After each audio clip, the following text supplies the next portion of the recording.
नमस्कार, मैं हूं आपके साथ अवंतिका अवस्थी और आप देख रहे हैं के न्यूज इंडिया। रुक करते हैं तमाम अहम खबरों की ओर, जहां पर राजधानी लखनऊ से खबर आपको बता दें, जहां राजधानी में कोरोना का एक नया मरीज आया है सामने। सिंगारनगर में रहने वाली महिला कोरोना पॉजिटिव। एक हफ्ते पहले थाईलैंड से लखनऊ आई है महिला।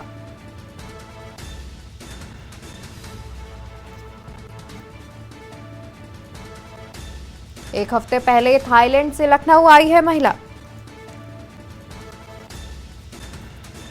महिला के बुखार होने पर कराई थी कोरोना जांच। महिला की रिपोर्ट में कोरोना की हुई पुष्टि। महिला की रिपोर्ट में कोरोना की हुई पुष्टि। घर में आइसोलेट महिला का चल रहा है इलाज।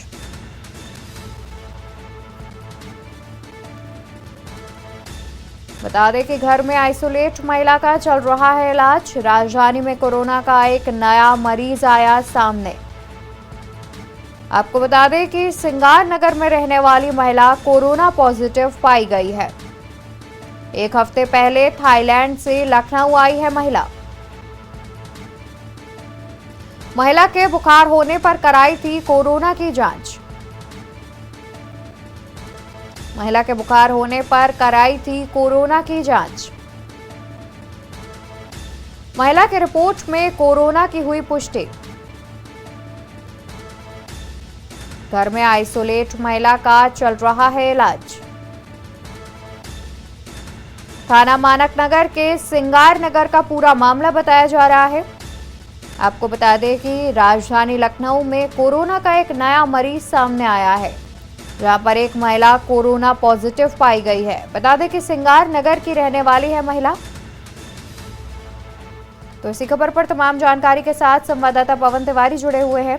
पवन, देखा जाए तो बताया जा रहा है कि महिला एक हफ्ते पहले थाईलैंड से वापस आई है, जो कि कोरोना पॉजिटिव पाई गई है।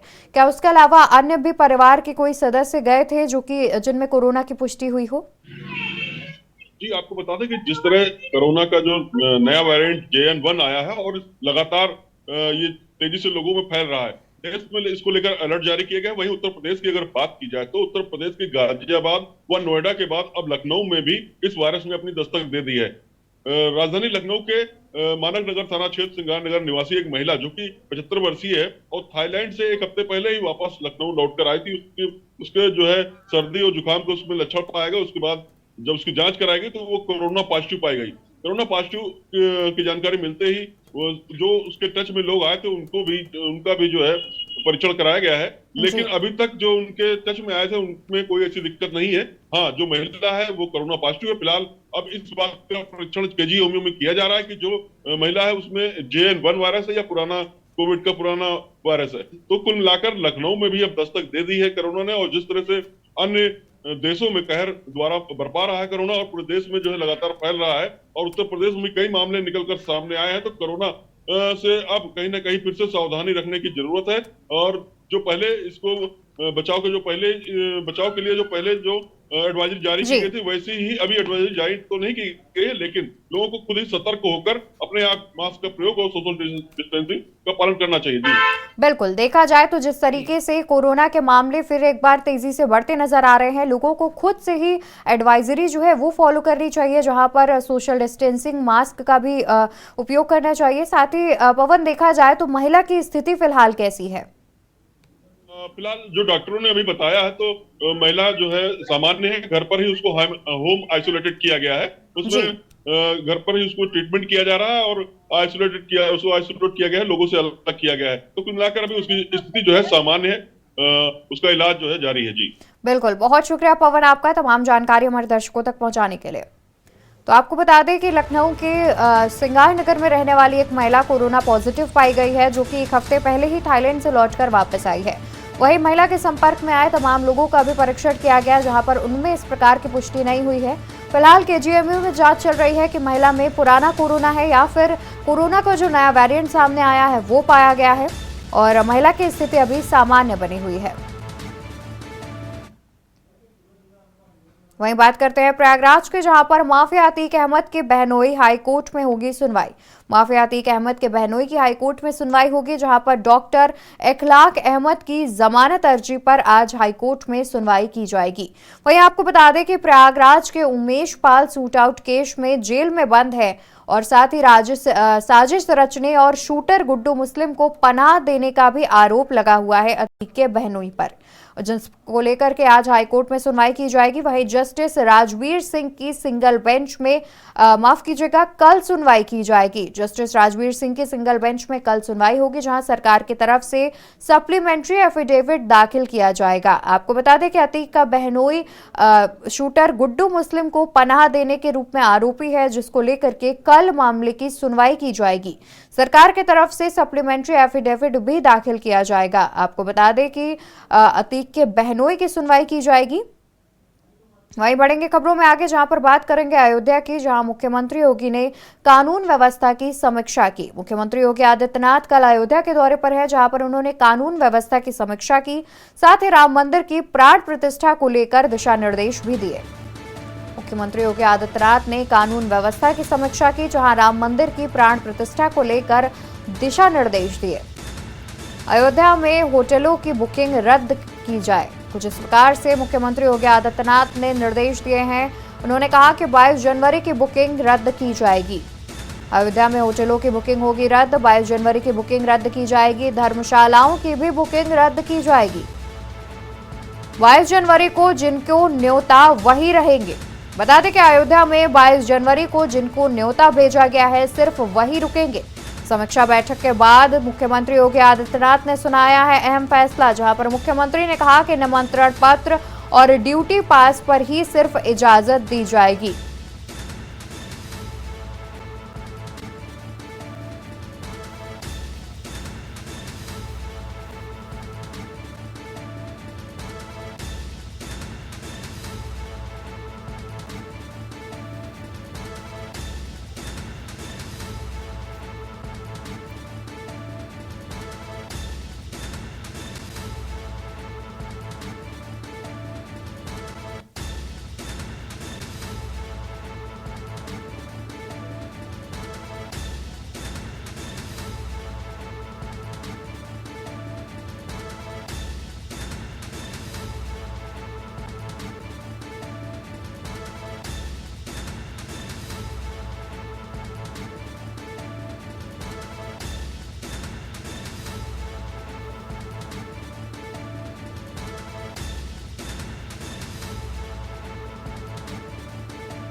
तो अहम खबर प्रयागराज से बता दें, जहां माफिया अतीक अहमद के बहनोई की हाईकोर्ट में की जाएगी सुनवाई।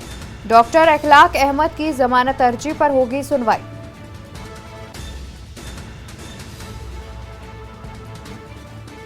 तो इसी खबर पर तमाम जानकारी के साथ प्रयागराज से संवाददाता राहुल मिश्रा जुड़े हुए हैं। राहुल, देखा जाए तो कल हाईकोर्ट में अतीक के बहनोई डॉक्टर इखलाक अहमद पर सुनवाई की जाएगी, जहां पर उन पर गुड्डू मुस्लिम को पनाह देने का आरोप लगा हुआ है। क्या कुछ अतिरिक्त जानकारी है? जी जी, आपसे बता दें कि प्रयागराज उमेश के पाल हत्याकांड के शूट आउट गुड्डू मुस्लिम के पनाह देने का जो डॉक्टर, एक सरकारी डॉक्टर होकर के जी इकलाब का जो मेरठ है बागपत बताया जा रहा है कि उसकी जो वीडियो थी वायरल हुआ था, उसी संज्ञान लेते हुए प्रशासन ने उसे उसके पर कार्रवाई करी थी। और कार्रवाई करने के बाद उसकी जो दोस्त जो वीडियो में साक्ष्य हुआ तो वो जेल गया। जेल जाने के बाद गुड्डू मुस्लिम साथ दिखाई दिया कि गुड्डू मुस्लिम वहां पे मौके पर था। इसे देखते प्रशासन हमला ने उसे गिरफ्तार करके जेल भेजा था। तो कहीं ना कहीं कल जो सुनवाई होनी है इसका जो कोर्ट में ये दाखिल किया है कि हमें जमानत अर्जी मिल जाए और हम बाहर चले आए। तो ये सबसे बड़ी बात यह है कि एक सरकारी डॉक्टर जो जी जनता की सेवा करने वाला अगर वो ऐसा गलत काम करता है तो आम आदमी के ऊपर क्या बीतती है। तो इसी देखते हुए कोर्ट में कल उसकी जो फैसला होगा कि वो छूटेगा या नहीं छूटेगा। जी बिल्कुल, देखा जाए तो यानी कि कल एक तरीके से जमानत अर्जी पर सुनवाई की जाएगी, जहां पर ये देखने वाली बात होगी कि डॉक्टर इखलाक अहमद को कोर्ट की तरफ से राहत मिलती है या नहीं, या फिर उनकी सजा भी बढ़ाई जा सकती है। बहुत शुक्रिया आपका तमाम जानकारी हमारे दर्शकों के साथ साझा करने के लिए। तो हम आपको बता दें कि अतीक के बहनोई पर शूटर गुड्डू मुस्लिम को पनाह देने का आरोप लगा है। साजिश रचने और शूटर गुड्डू मुस्लिम को पनाह देने का आरोप डॉक्टर इखलाक अहमद पर लगा हुआ है, जिस पर कल मामले की सुनवाई हाईकोर्ट में की जाएगी।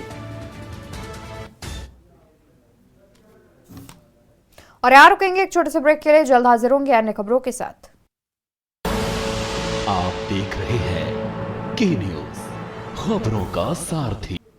ब्रेक से वापस आ गए हैं, रुक कर लेंगे खबरों की ओर। खबर आपको बताएंगे रामनगरी अयोध्या से। अयोध्या से खबर सामने आ रही है, जहां पर तमिल और तेलुगु में भी लगाए जाएंगे निर्देश बोर्ड। खबर रामनगरी अयोध्या से, जहां दक्षिण भारतीयों की सुविधा के लिए राम मंदिर में की जाएगी व्यवस्था। सुविधा के लिए तमिल और तेलुगु में भी दी जाएगी जानकारी। सुविधा के लिए तमिल और तेलुगु में भी दी जाएगी जानकारी। विभिन्न भारतीय भाषाओं में अयोध्या में लगेंगी निर्देश पट्टियां। वहीं आडवाणी, जोशी और खड़गे और सोनिया को भी प्राण प्रतिष्ठा समारोह का निमंत्रण दिया गया है। इसके अलावा पूर्व प्रधानमंत्री मनमोहन सिंह, एचडी देवगौड़ा को भी निमंत्रण दिया गया है। खबर अयोध्या से, जहां प्राण प्रतिष्ठा में श्रद्धालुओं के लिए की जाएगी विशेष व्यवस्था। तमिल और तेलुगु में भी लगाए जाएंगे निर्देश बोर्ड। दक्षिण भारतीयों की सुविधा के लिए की जाएगी व्यवस्था। सुविधा के लिए तमिल और तेलुगु में दी जाएगी जानकारी। सुविधा के लिए तमिल और तेलुगु में दी जाएगी जानकारी। विभिन्न भारतीय भाषाओं में अयोध्या में लगेंगी निर्देश पट्टियां। आडवाणी, जोशी, खड़गे और सोनिया गांधी को भी समारोह में आने का निमंत्रण भेजा गया है। वहीं पूर्व पीएम मनमोहन सिंह, एचडी देवगौड़ा को भी निमंत्रण दिया गया है। प्राण प्रतिष्ठा में श्रद्धालुओं के लिए की जाएगी विशेष व्यवस्था। खबर हम आपको रामनगरी अयोध्या से बता रहे हैं, जहां पर तमिल और तेलुगु में लगाए जाएंगे निर्देश बोर्ड। दक्षिण भारतीयों की सुविधा के लिए की जाएगी व्यवस्था।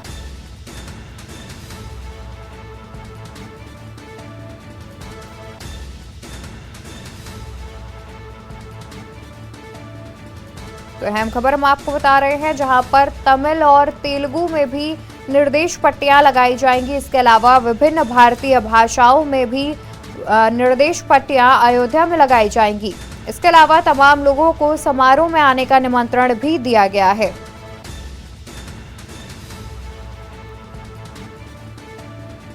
खबर रामनगरी अयोध्या से, जहां प्राण प्रतिष्ठा में श्रद्धालुओं के लिए की जाएगी विशेष व्यवस्था।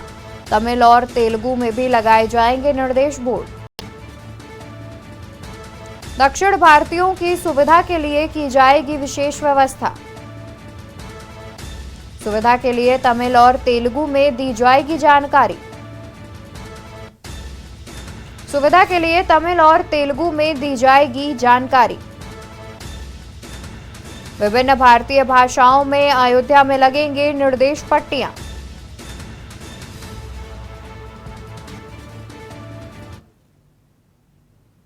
खबरों में फिलहाल के लिए बस इतना ही। ऐसी ही तमाम जानकारी को जानने के लिए देखते रहिए के न्यूज़ इंडिया। नमस्कार।